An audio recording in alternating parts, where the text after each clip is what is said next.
Ready to make a real impact every day?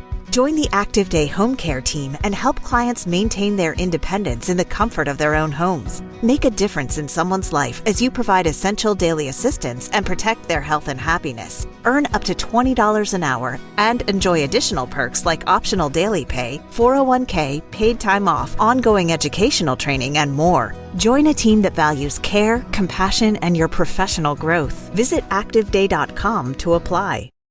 Everything from clothing to household items are getting more expensive each day.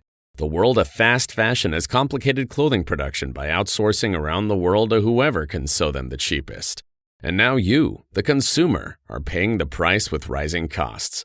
American Giant is about keeping things simple and close to home. They aren't affected by tariffs because their products never leave the U.S. So when you buy from American Giant, you're taking a stand for hardworking people, local communities, and quality clothes. American Giant directly supports American manufacturers and ensures you aren't footing that tariff bill. Support American-made, tariff-free clothing with American Giant with American Giant.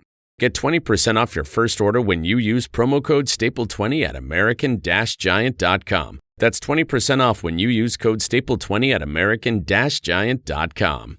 If you're running a retail business, don't let disorganized order fulfillment cause chaos. Use ShipStation instead. From running a business out of your garage to multiple warehouses, ShipStation is ideal for every phase of your growth. Save time with one login for all your stores and by automating tasks. Plus, you'll get the best shipping rates from global carriers. Calm the chaos with the shipping software that delivers. Start a free trial at shipstation.com/audio. That's shipstation.com/audio.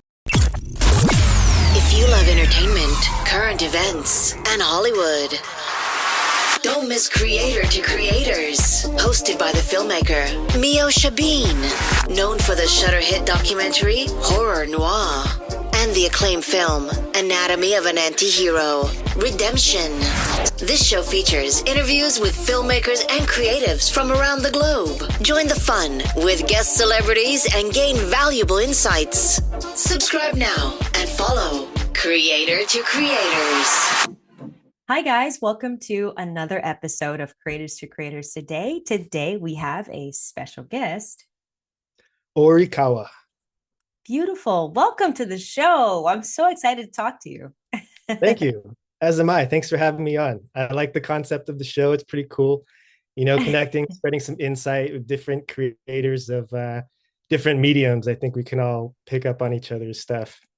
Yeah, I really just enjoyed just like hearing the journey. I feel like, that's what life is about, right? We take bits and pieces of,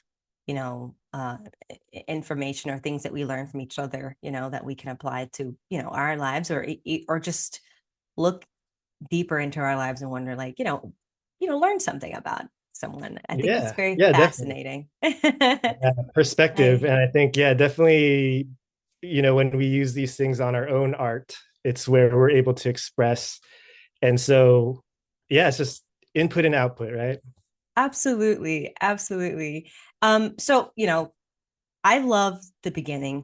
The beginning kind of for me is like the most interesting thing, because I always say that is a part, like, or one of the most important things about like who we are, like our little habits, kind of how they kind of follow us or almost chart our trajectory in life, as I always say.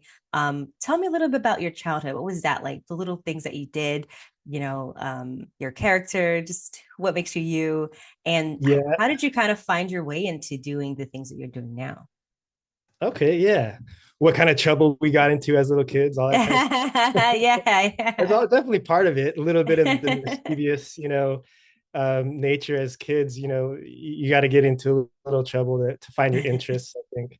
But for me, the origin story, I guess it would start with going to art fairs with my parents. My dad, he was a potter, and my mom's very creative too. And so they kind of had this family business thing going where they would just round up me and my brothers. There's 4 of us.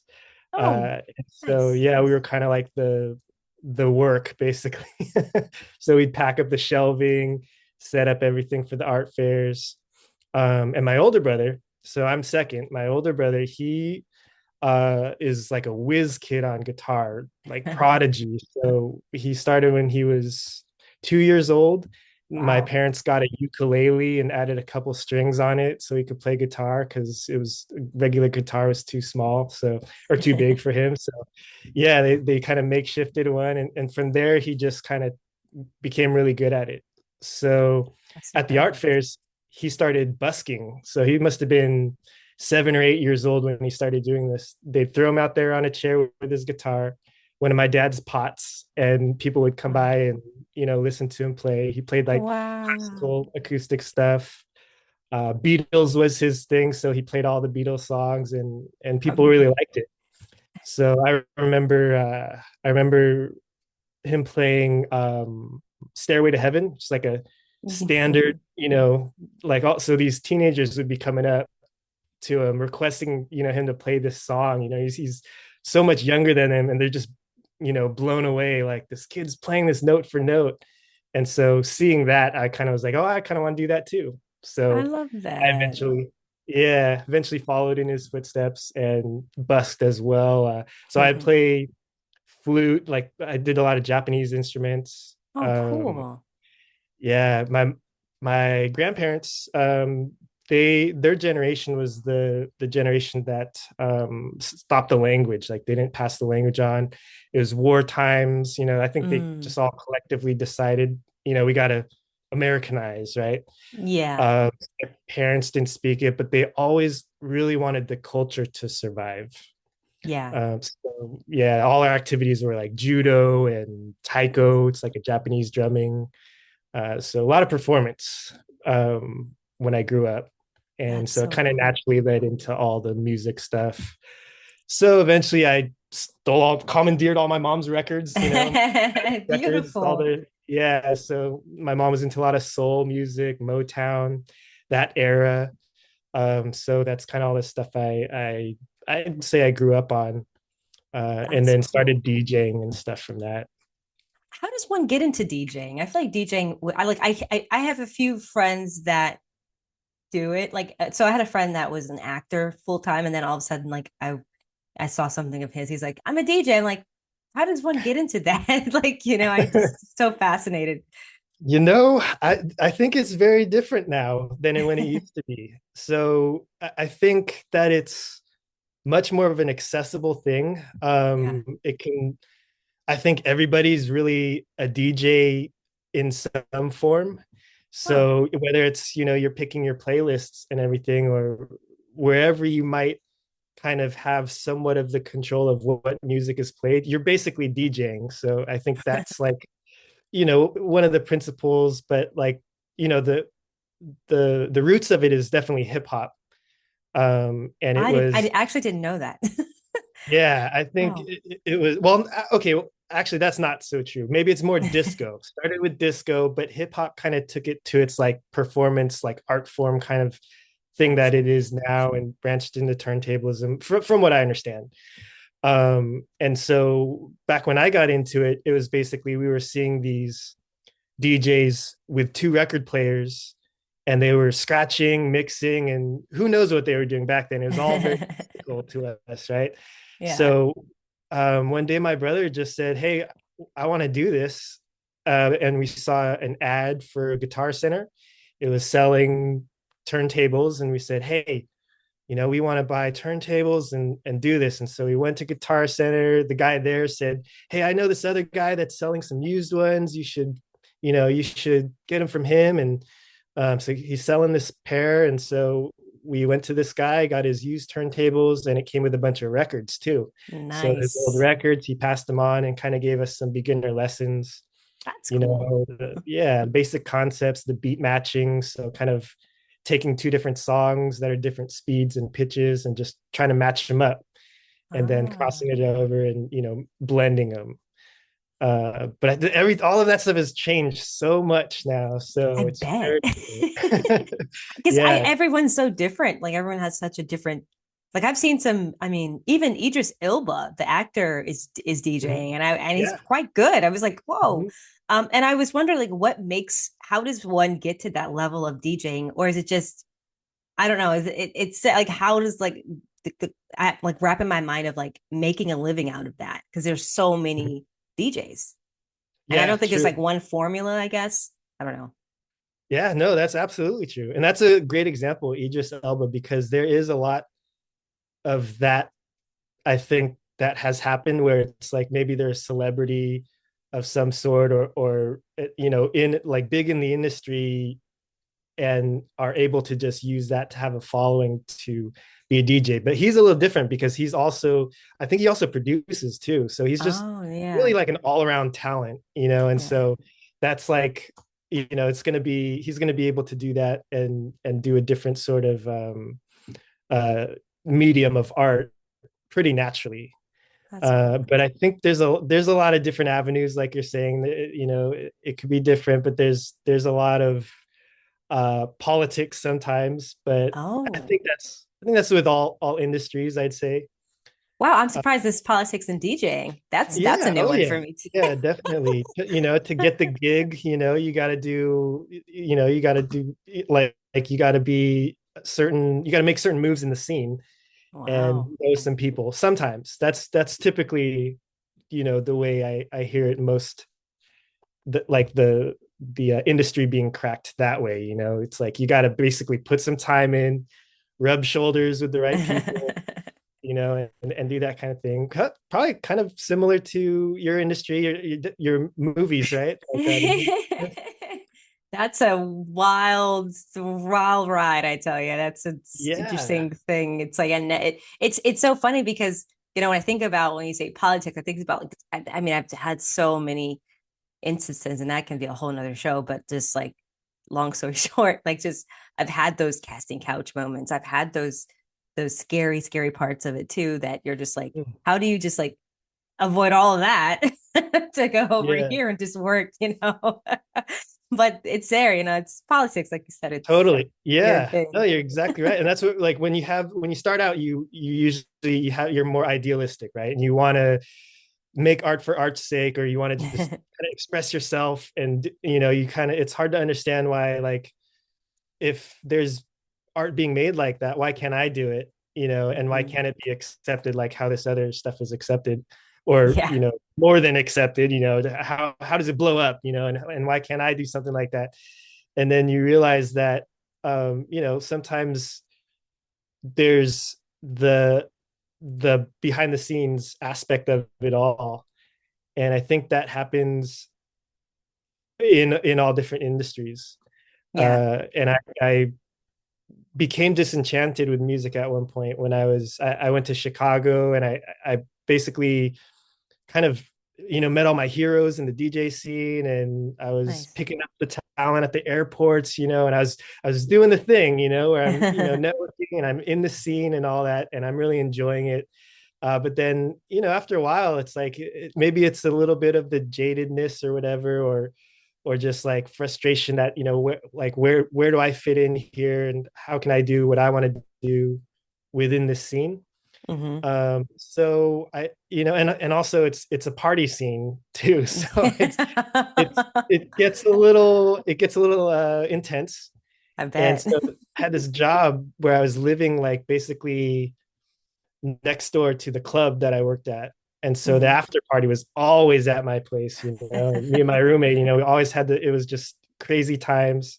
Um, I actually heard that the uh, apartment that we had, it used to be Eddie Vedder's apartment. He's like Oh, this rock star. really? I've Yeah. heard of him. Yeah. Wow. And so it was, It was maybe it's Vegas just a rumor, 24/7, but huh? That's your house. yeah, exactly. Yeah. I feel like there was footsteps there already. We were just walking in those footsteps. So like it was going to be a party house no matter what. Right. That was in its DNA. But so I was living there for a while, and then I basically, I guess you could say, I burned out because it was Mm, it was just a lot, and I wasn't being productive the way I wanted to be productive. I wasn't making music.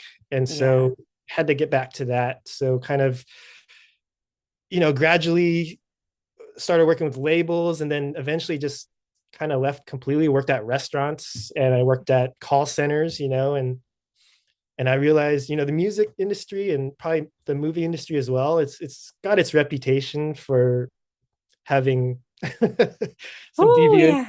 yeah. Yeah, you Oh know what I'm yeah. talking about. I So do. I it's do. like I think Hunter S. Thompson said something about, one of his quotes was like about how the music industry is full of, these deviants and snakes and miscreants and everything. And there's also a negative side. Yeah. That's what Yeah. what is quoted. But I feel like that sometimes, because I can understand that attitude, and you're being a rock star or whatever, you got to be kind of like a Yeah. bad and all that. Yeah.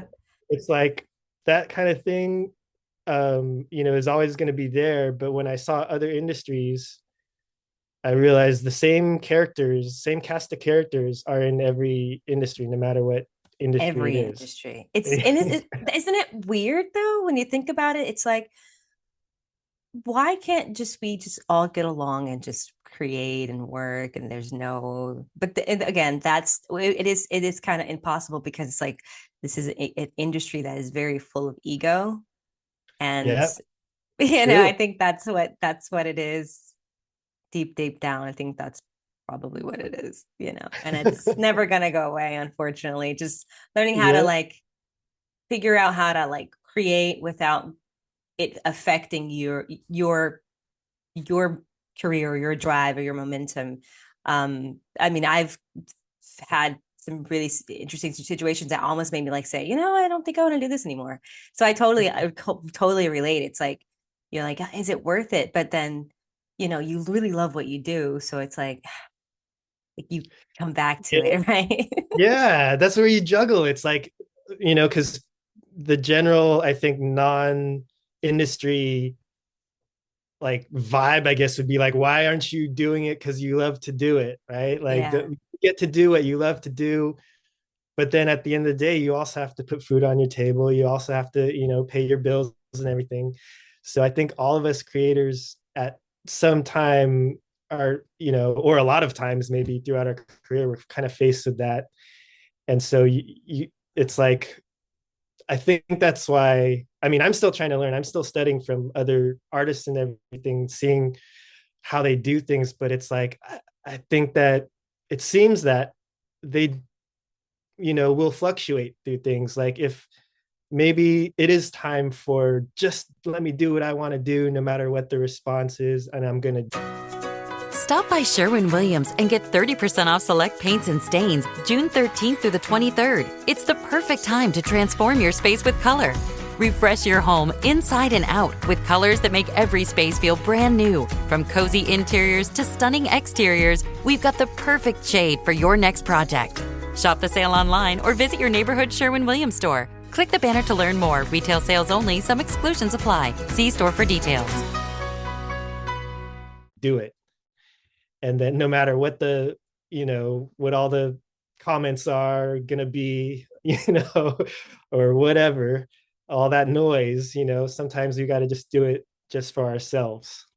And you're right, and I love that that you still did it, because your work is amazing. I listened to the one that they sent us here before coming on, and I was like, whoa, it felt really good. It was just really good music.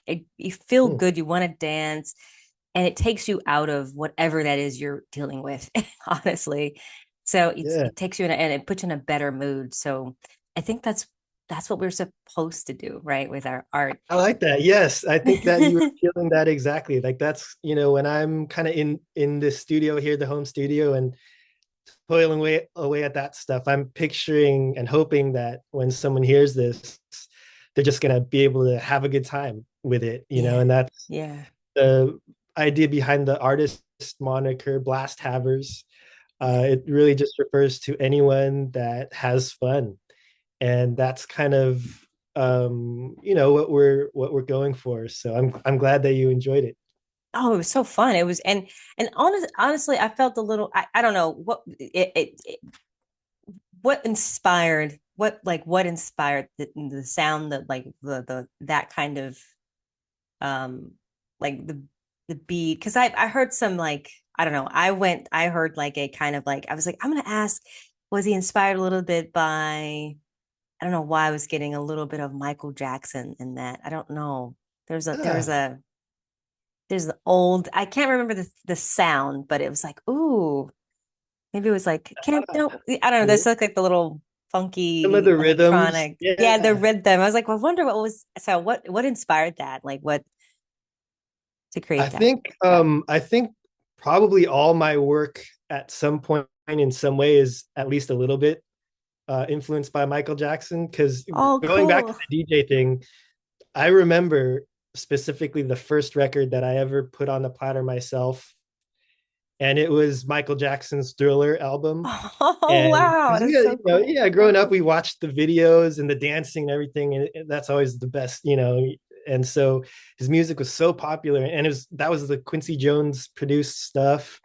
Recently, R.I.P. But Yeah, RIP. Yeah, yeah. yeah, what a like masterpiece, right? I think there's something like that album had 10 number one singles or something crazy like Wow. that off of one album.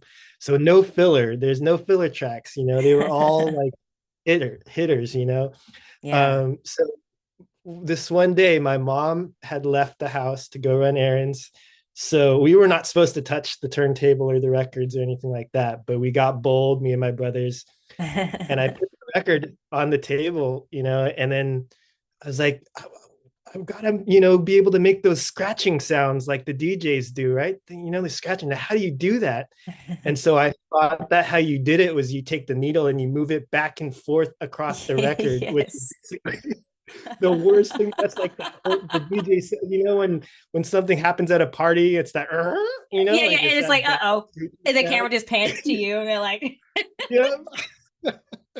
It was that sound that I oh. made thinking that it was scratching, and I kept doing it until I broke the needle, and then we just got stressed out. We were like, oh no, we got to hide this, we got to put the records back before mom comes back. And yeah, so basically that was my first record I broke the needle on. I love it. I Michael love it. Jackson.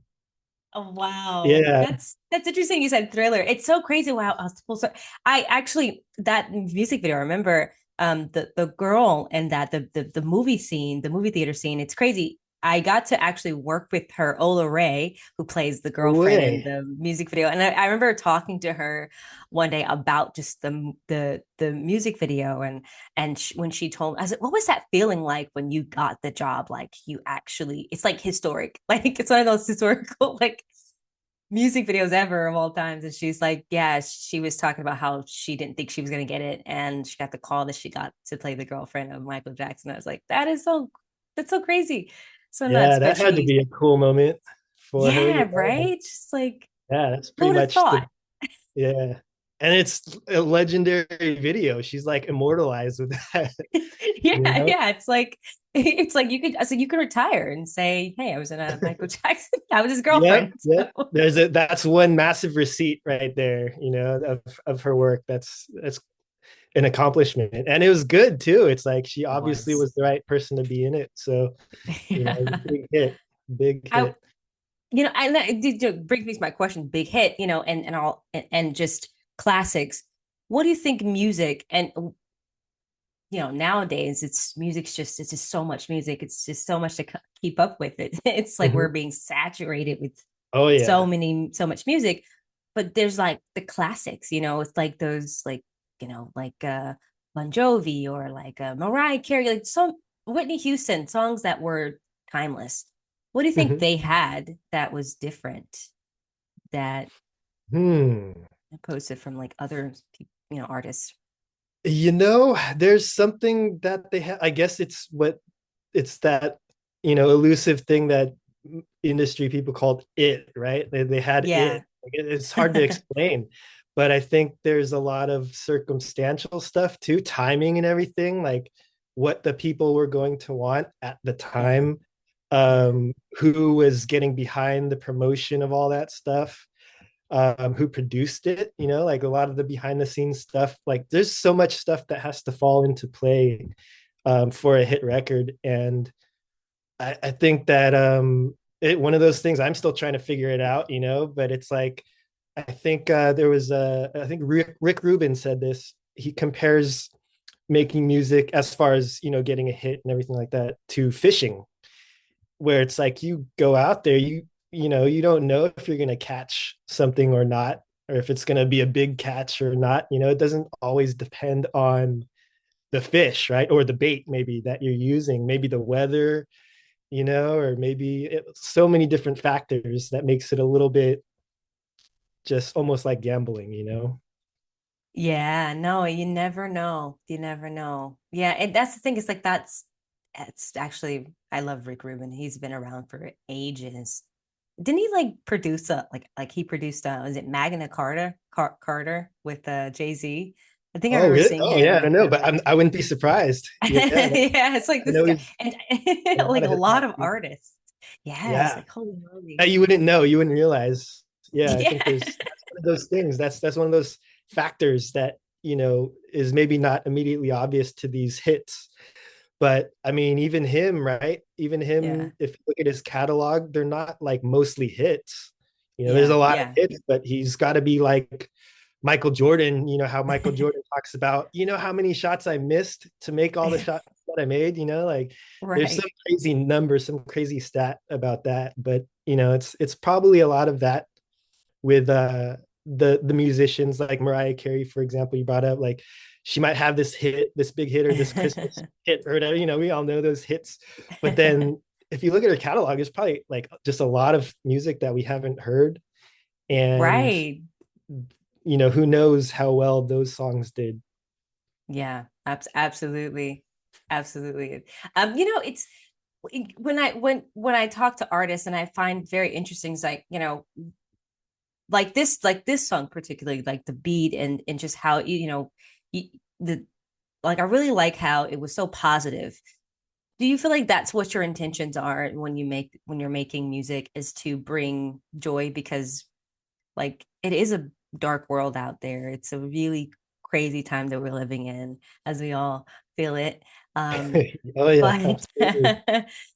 is that something that you do intentionally for your music, like particularly this particular song, and just is that something that you set out to do in all of your art? Oh, I'd say not at first. Sometimes, Hmm. sometimes I am really feeling that in a dark place. Some of this stuff does come from dark thoughts or whatever, and it like Hmm. either it could be anything, frustration, or just, because I think making music for me is a big outlet a lot of times. So yeah, I want to be doing stuff with it, but it's also very therapeutic, the process of it.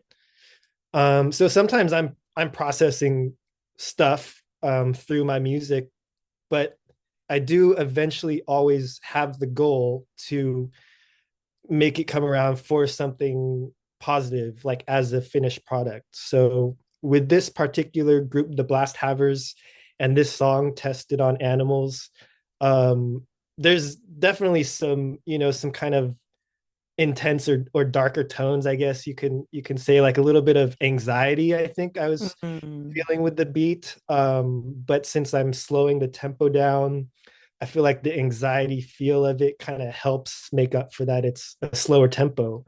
Yeah. So like things like that, the ideas that I have, especially with this one, the main thing is to make people dance. So Yeah. I think that's a positive thing. And I think that, Yeah.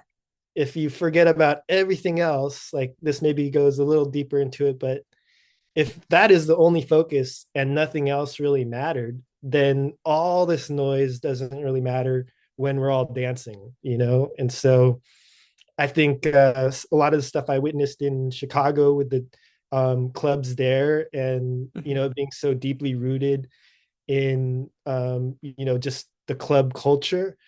Yeah. I think that the dance floor always seemed like a place of freedom and equality, and people like gathering to have a good time, no matter what their social standing is, or what they look like, or preferences of any kind, anything, all that stuff. It Right. kind of goes out the window when you step on the dance floor. So that's why the aim is to make it for the dance floor. I love that. Main. And a lot of people don't dance anymore. And these days they're just like waiting for someone to dance, like one, maybe a few people. But yeah, it's good to dance and move your body. I think, get out of yourself. I think that's always good. I love asking this question. If you could be managed by, any artist, living or dead, who would it be and why? Managed by any artist? Oh, wow. Well, that would probably be Quincy Jones, to be honest. Hey, Quincy Because Jones. yeah, I mean, if you look at what he did and just him as an artist himself, yeah, I would definitely say that's a good wing to be under. Absolutely, absolutely. He was just one of the greatest for sure. One of the greatest of all times. So Yeah. many careers that he's helped, and so many, so many. I mean, I think I saw something with him with Frank Sinatra. I was like, wow, like they did like this whole thing, and I was like, that's crazy. That's Yeah. crazy nuts. Yeah, his Um, body of work, the body of work of his, and like just the like how you're saying the variety. So it's like it even when you're as talented as him, it just surpasses all the genres and all that. It just yes, doesn't, none of that even matters anymore. He can do anything. I love that. I love that. Quick, really fun question. Again, this is my one of my favorite questions, and there's no wrong answer. But the three levels of influence: money, power, and respect. If you could choose only one, which one would you choose and why? Money, power, and respect. Well, if you choose one of the three, does that mean you don't get the other two at all? I love this question. No, maybe not. It's Maybe or just maybe a not. question. Okay. Or which one would you Because choose first? okay. Which would I choose first? Because the reason why I asked that is because the I think that with and okay, if you have any amount of like whichever one I pick, is it infinite? So Yes. okay, cool. So because I think really with those three choices, no matter which one you pick, if you have an infinite supply, then you can get the other two with the one that you have, right? But if I had to pick one first out of the three, Yeah. money, power, respect. I guess it would be respect because naturally, um, I think that's the cycle of what you have to do to succeed. Yeah. So like in our just the way our society is set up, I guess might be why it's like this, but you basically if you start from the bottom, you have to earn respect first. Like you're not Yeah. going to earn a whole bunch of money right at first. You're not going to get a whole bunch. No one's going to hand you a bunch of, you know. But respect kind of is based on how hard you work and what your principles are and how well you Yeah. stick to them when you start, right? And so you Yeah. can control that without having money or power, right? And so you still got to get the respect so you can get the money, so you can get the power.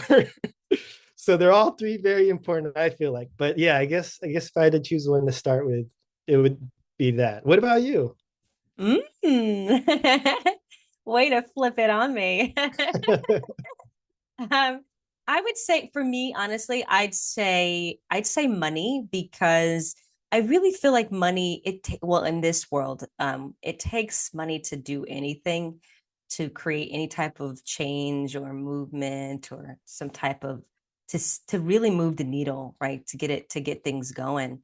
Um, I feel like respect is, I feel like and I'm learning too. And there was this amazing guest on I had it on. She said it so well. She was an Olympian figure skater, and she's been around the world and did all these things. And she said, res- you know, people either going to respect you or not. Like you can't really, you don't really know if all you can do is just live your life, and some people will, and some people don't. And she said, and she's okay with that, like not knowing if someone doesn't respect her. I'm like, hey, it's a good point. It's a good point. But I don't know. I don't.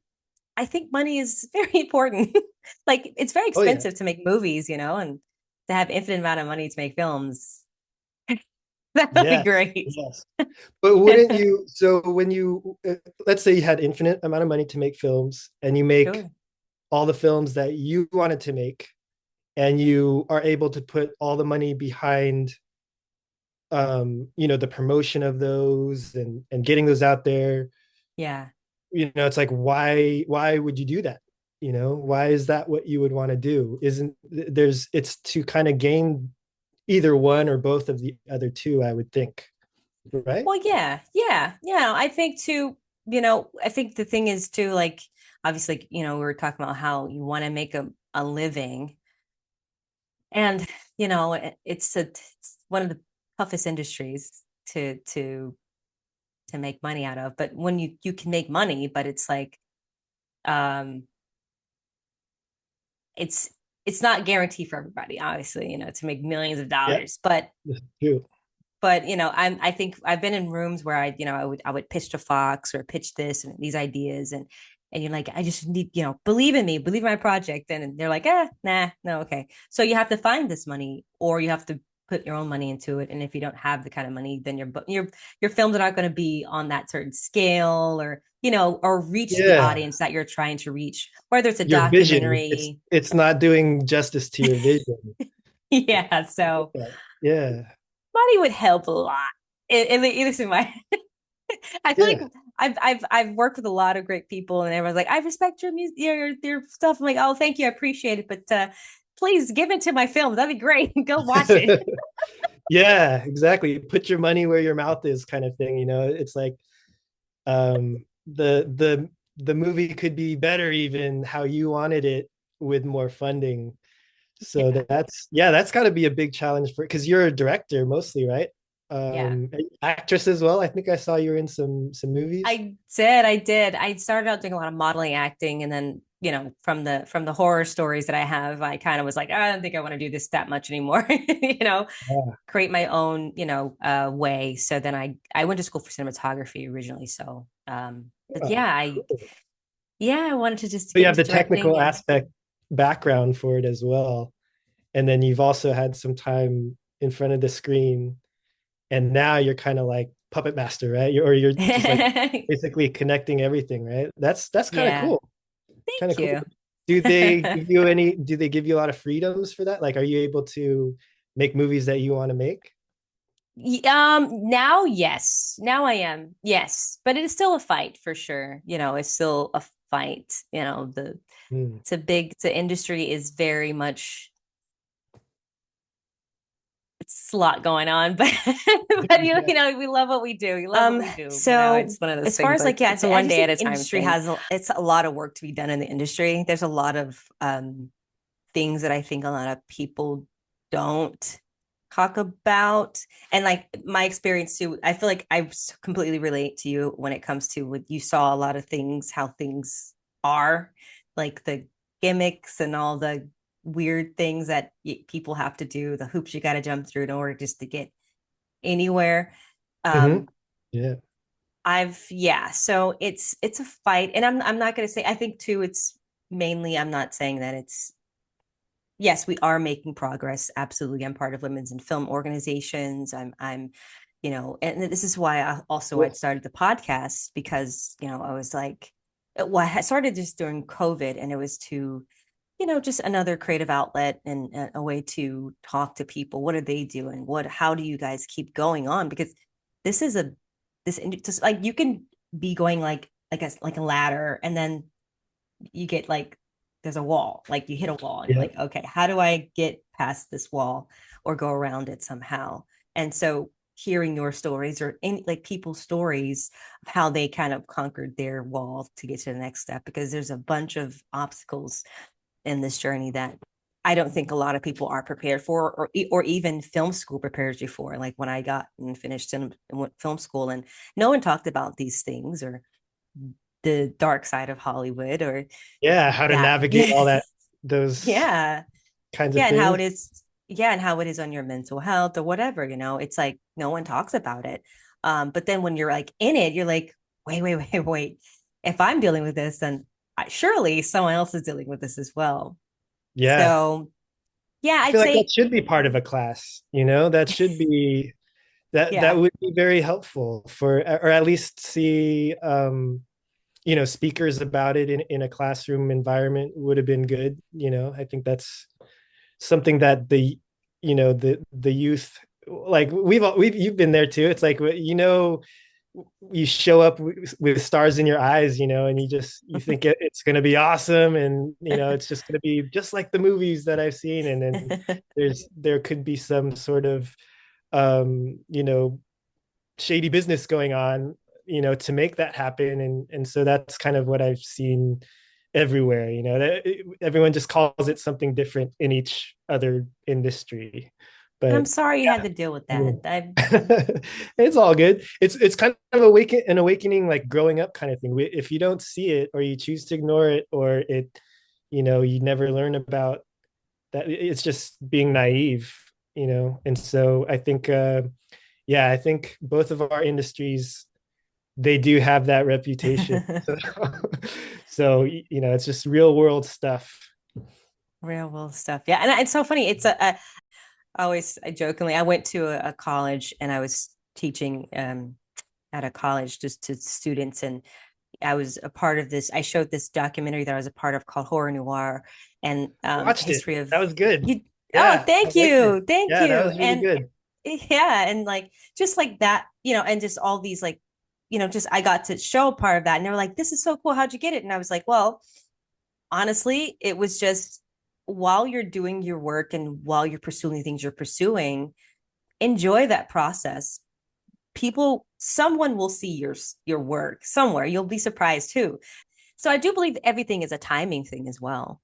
Absolutely. Yeah. Oh, I agree. Yeah. Those things have to.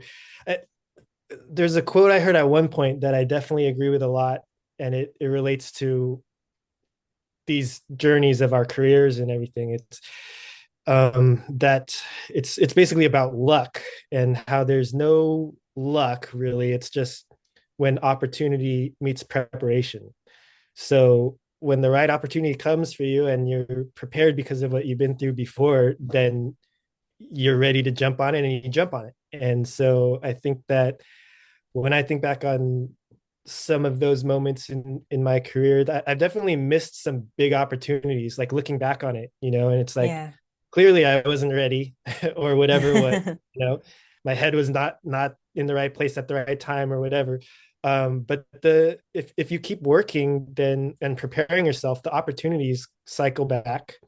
Yeah. And I think that that's definitely part of being a creator, being creative. And so that's just one of those reasons why I really like the concept of your show here, where it's like we're kind of checking in from different industries, but it's like the same similar experience, just different medium. Yeah. And a lot of the same stuff is across the board. So like you mentioned, like the mental health stuff, that's on this song is definitely like not the focus, but it's a focus. It's definitely in there, elements good. of it, because like the vocal I wrote to be kind of like I guess like a therapist, right? So some of even the words are just like, how does that make you feel? Yeah. So it's like the kinds of things you would hear if you're laying on the couch, like spilling your brains, and just like a session. But it's also, there's an element of like that anxiety from the beat. It also kind of, and also the animal aspect in there, I think, was all kind of what brought this song to life. And the original idea for it being called Tested on Animals, and the vocal stemming off of the original idea was all from, I saw a bag of doggy treats. I was shopping for my dog, right? And saw this bag of doggy treats, and it had the standard stamp on it from whatever organization, and says, this product is not tested on animals. And I could just tell that it was like they weren't thinking about it, and they just put it on the dog treats because they thought they were supposed to, but they're dog treats. They should be tested on animals, right? So exactly. So, yeah. And so these kind of things, like that's like kind of the ironies or the paradoxes, I guess, in everyday life are things that kind of get my creative juices going. I love Um, that. yeah, yeah. And I think, I know we're supposed to talk about that song for this release, but my next song that I'm going to release in January, I think you would Woohoo. really like it and connect with it. It's called Content Schmontent. And we're Mm, content creators, right? And so right. that one, like kind of how we were talking about, some of this stuff might start out kind of dark. I was feeling frustrated in how, like, us musicians and other content creators as well, like we feel like we're supposed to take our creativity and chuck it into the meat grinder and just churn out, this content. And so the original, the chorus is, primitive is our present when our Mm, future becomes our past. Content is our monument, but how long will it last? And mm. I first wrote that, it was like going over and over in my head, and I was just like getting angry and frustrated, like, this is like this, having this musical landscape right now, and how everyone's just so hungry for content is just ridiculous, and it's creating less creative products and blah blah blah. And so I'm going down this train of thought. But then when I think about it more, it's like, you know what? We're lucky that people have these insatiable appetites for content, right? Because if they didn't, Yes. then what would we do? Right. So it's like another one of those paradoxes. So like when I sat down to write the verses, I finally was like out of that more negative space, and I kind of wanted to just make it fun. So it's a little bit more like a story. Yeah. And the vocal, I delivered it kind of like almost like that song Monster Mash. Do you remember that song? Yes. Oh my gosh. Classic, right? Yeah, it was a Wow. graveyard smash, right? But That's a good so one. big influence on the vocal delivery with that one. And then the storyline is, it's kind of reminds me of like a cross between like Fresh Prince and like Slick Yeah. Rick, the storyteller, the Yeah. great storyteller. So it's kind of more on that, but it's over like these house beats. So Love that. hoping it's a little something different, but I think you'd like I that because love it's it. about content. I'm all for that. And I love that like you're experimenting like house beat. Oh my God, I love that. Like, what we were talking about earlier about just how that's what it is. It's like you can take you can cross-pollinate, different Mhm. genres and different things and like make something so beautiful. And you're like, whoa, I never thought that would actually work like a classical music and hip hop or Yeah, something, and you're just like it's like, whoa, yeah, this is really cool. So it's because it's music, because it's you're taking the listeners on a journey, like whatever that journey is that you want them to be on. oh yeah, It's totally. kind And of that's what, cool. that's why I look a lot at movies for inspiration, because they are the most like that. I mean, other than maybe books, right? But you gotta devote a lot of time to a book. It's too much commitment, right? But like if you want to get enveloped into a story and have that movie basically take you to somewhere where you're not at the moment, that's Yeah. one thing I love about movies. And so usually when I'm making music, I have some scene going on in my head. It Oh, might not that's be like a cool. real actual movie, but like for this one, Tested on Animals, for example, I've got like a mad scientist doing experiments on people at like a loony bin kind of scene. And so like all the sounds of that, kind of go into it. And the technical part of movies too that I like to dissect are like the pacing and like the sequencing, right? Because that has to do a lot with music.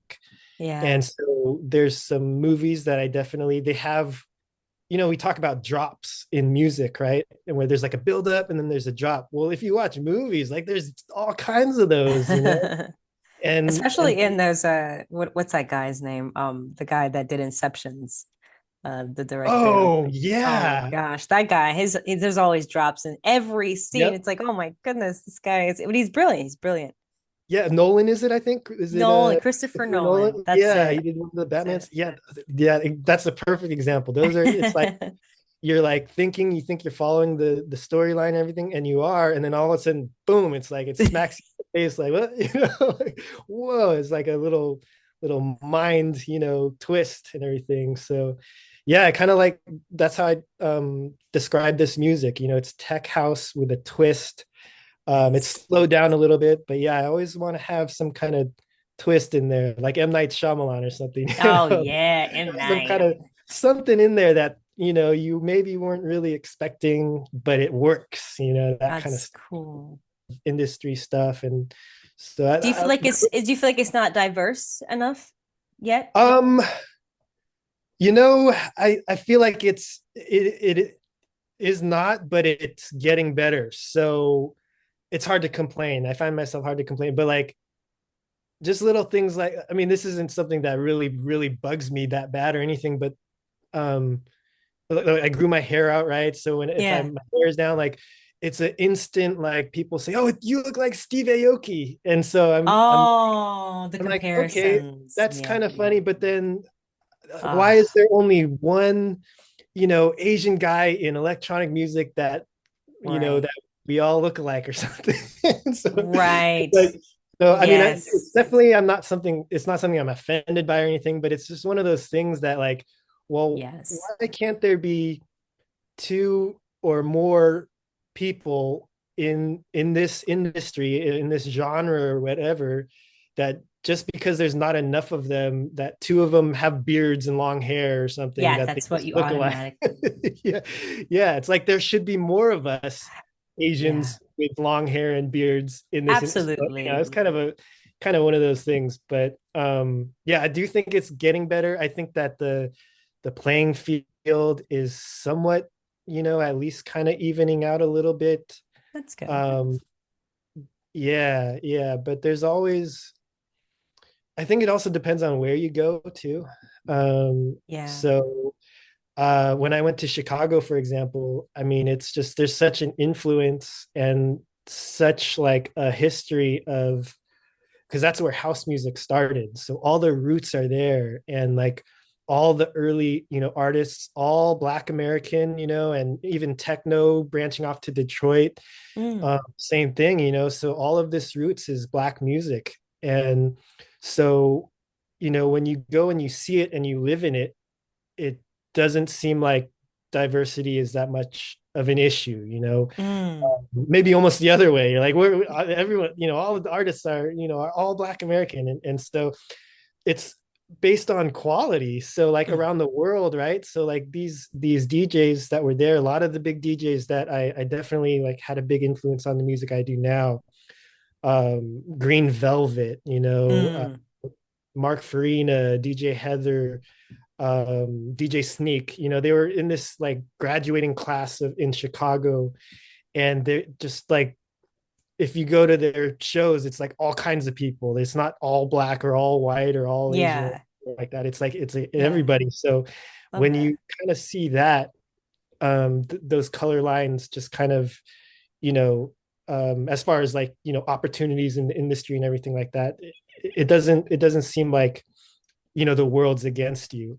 Mm. So seeing what they do and what they've done and still are doing, it's very, very encouraging. And I think, Absolutely. yeah, in this industry, Chicago definitely like paved the way.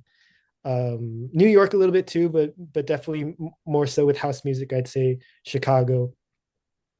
That's awesome. Yeah, yeah. But all in all, I'd say if you look at the whole of music, I think the diversity is not as much a problem now because of the opportunity we have from the internet. Hmm. So if you if you work at it long enough, I'm confident that, you know, as a musician, you eventually find your audience or your audience finds you. And it Yes. may be overseas, it may be, another continent, whatever it is. But if you keep doing it and you keep your quality, as high as possible, and you keep expressing your style and you have your spin on stuff, then, Yeah. I think that crowd will find you. There's going to be a group of people somewhere that you're basically hitting exactly the right note for them. Yeah, no, I love that. No, that's so true. And I love that perspective because I completely agree, like 100%. What advice would you give to someone that wants to get into this crazy industry that we're in? Let's see. The music industry, I would say my best advice would be to pick the avenue like that you want to, to be in that industry. Because, maybe it might not be to be in a band or to be on stage even, but most people start out like wanting to be on stage or being the focus, being the so whatever that avenue is that you choose, just always be a student of that craft. So some things are going to knock you slightly off course or seem like they're knocking you slightly off course. And sometimes you might have to wear a lot of different hats to kind of stay afloat in the industry. Like maybe you're starting off, you don't have that respect or that power or that money, right? So what do you have? All you have is effort and time. And so if you apply those resources to get those three resources that we want, the way to do it is to work hard and just do everything you can. So when you start out, that might be promoting for someone, or anything, band, venue. I was handing out flyers, in the early days. And when your course seems to go that route, you still got to study your craft, be studying that craft the whole time. And you'll find your time to strike, when you've honed your skills. But if once you forget about that craft, then you're probably not going to go back to that road. So yeah, I guess that would be my advice to any new people trying to get in the music industry. I love it. I love it. That's beautiful. Where can people find you on social media to follow everything you have coming up and what's going on? The current artist Blast Havers is simply just blasthavers.com. So that's BLASTHAVERS.com. So having a blast. And then all the links are right. So Instagram, like YouTube. And it's a little new. So if you jump on now, you're one of our early followers. So we just launched this artistic brand. And so there's much more stuff to come. We're taking December's generally a bad month to release music. So really? I'm probably just going to kick out a couple of bootlegs. Yeah, holidays and everything, all the holiday music. And so it's typically not a great release month. So I'm going to just have some bootlegs to kind of throw out there. Nice. And then January, we're going to do that content Schmontent song. Yeah. And then February, we've got a third one. These are all ready to go in the clip. So yeah. And the artwork's done, everything's done, ready to go. And then I'm working on the next ones. And so it's all, if you like tech house and you like EDM and you like, a twist in your music, you like it to take you somewhere, that's definitely our